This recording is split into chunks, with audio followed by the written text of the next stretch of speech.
Okay okay Sangappa గారు ఏమైనా respond అవుతారా? రాకేష్ గారు చెప్పిందా? యా కౌశిక్ గారు చెప్పండి. సార్ ఇప్పుడు బీఆర్ఎస్ పార్టీ ఏంటంటే భారతీయ జనతా పార్టీ భారత జనతా పార్టీగా మారింది. భారతీయ కాదు భారత జనతా పార్టీగా మారి ఏకంగా భారతీయ జనతా పార్టీ బీఆర్ఎస్ పార్టీ గెలుపు కోసం పనిచేస్తున్నది చాలా స్పష్టం.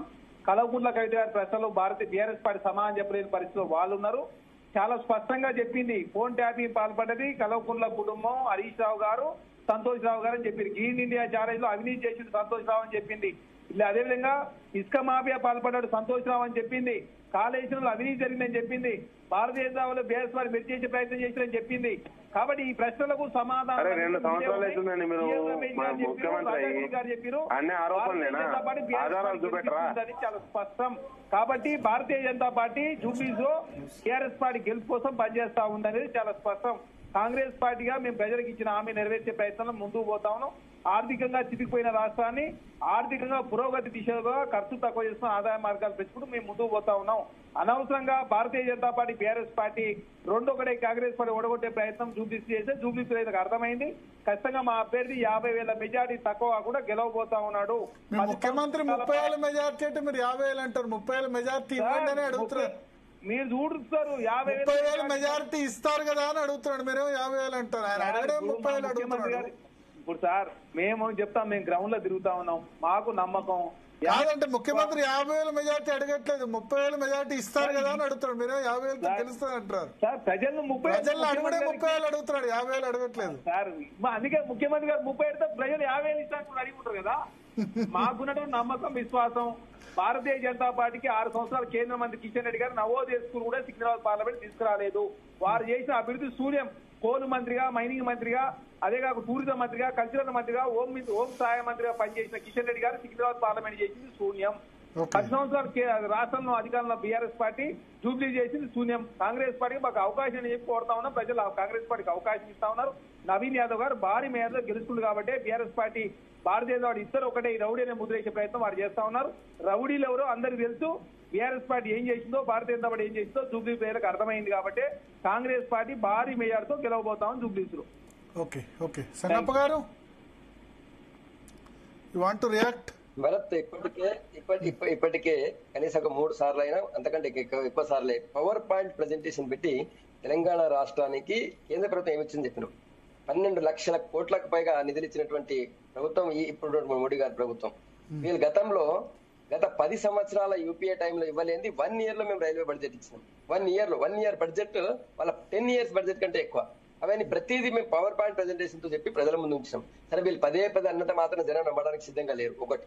రెండవది, అటు టీఆర్ఎస్ కావచ్చు, ఇప్పుడు కౌశిక్ గారు కావచ్చు, ఇద్దరు కూడా అభివృద్ధిని చూసి మాకు ఓటేస్తారంటున్నారు. కేటీఆర్ గారు అయితే ఆయన స్పీచ్ అంతా మొత్తం అభివృద్ధి. నేను అదే అడుగుతున్నా, 10 సంవత్సరాలు మీ గవర్నమెంట్ ఉండే, ఎమ్మెల్యే 10 సంవత్సరాలు మీ దగ్గరనే ఉండే, మీరు డ్రైనేజ్ ఎందుకు కట్టలేకపోయారు అడుగుతున్నా. అక్కడ పొంగి పొరలని డ్రైనేజ్ పోతుంటే రోడ్డు మీద షిప్ పోతుంటది, మలమూత్రాలు రోడ్డు మీద పోతున్నాయి ఇప్పటికి కూడా. స్టిల్ ఈ రోజు మీరు పోయినా, మీ కెమెరా పోయినా మీకు కూడా దానికి ఆల్రెడీ చూసుంటారు, మీరు దాన్ని చూపించుంటారు. వీళ్ళు ఏం డెవలప్మెంట్ చేసినది ఓటు అడుగుతున్నారు. సరే, మీరు చాలా మంచి ఇంట్రెస్టింగ్ పాయింట్ చెప్పారు. ఎందుకంటే రాష్ట్రాల్లో జూబ్లీలు చూడని వాళ్ళు జూబ్లీల్స్ అంటే చాలా పెద్ద రిచెస్ట్ ఏరియా అనుకుంటారు. పేరుకే జూబ్లీల్స్ రిచెస్ట్ ఏరియా. పాపం ఉండేదంతా కూడా బస్తీ వాసులు. అసలు బంజారా జూబ్లీల్స్ అంతా ఖైరతాబాద్ లో ఉంది. ఈ జూబ్లీల్స్ అంతా కూడా మీరు అన్నట్టు పాపం బస్తీల్లో ఉన్నారు. చూద్దాం ఏం జరుగుతుందో, రిజల్ట్ ఎట్లా ఉంటది. మెయిన్ గా మైనారిటీ ఓటింగ్ 120,000 ఉంది. తర్వాత మిగతా ఓటర్స్ అంతా కలిపి మెజార్టీ ఓటు గురించి చెప్పండి. మెజార్టీ ఓట్లు, మైనార్టీయేతర ఓటర్ల గురించి కూడా చెప్పండి, మీరు కూడా చెప్పండి. అందుకని చెప్తాను, మిగతా ఓట్లు 2,80,000. అందుకని అదే చెప్తున్నాను, మైనారిటీ ఓట్లు 120,000, మిగతా ఓట్లు 2,80,000. వీళ్ళిద్దరికి అవసరం లేదు. దయచేసి జూబ్లీహిల్స్ లో ఉన్నటువంటి మైనార్టీయేతర ఓటర్లు అందరూ కూడా గుర్తించండి, ఆలోచించండి. వాళ్ళకి ఇద్దరి మీ ఓట్లు అవసరం లేదు. కేవలం 120,000 ఓట్లే కావాలి. వాళ్ళ కోసం మిమ్మల్ని మీ ఇళ్లని కూల్ చేసి కూడా కబ్రస్థాన్ కట్టిస్తారు ఇద్దరు కూడా. థ్యాంక్ యూ వాళ్ళు అన్నారు కదా. థ్యాంక్ యూ సంగప్ప గారు, రాకేష్ గారు, చరణ్ కౌశిక్ గారు.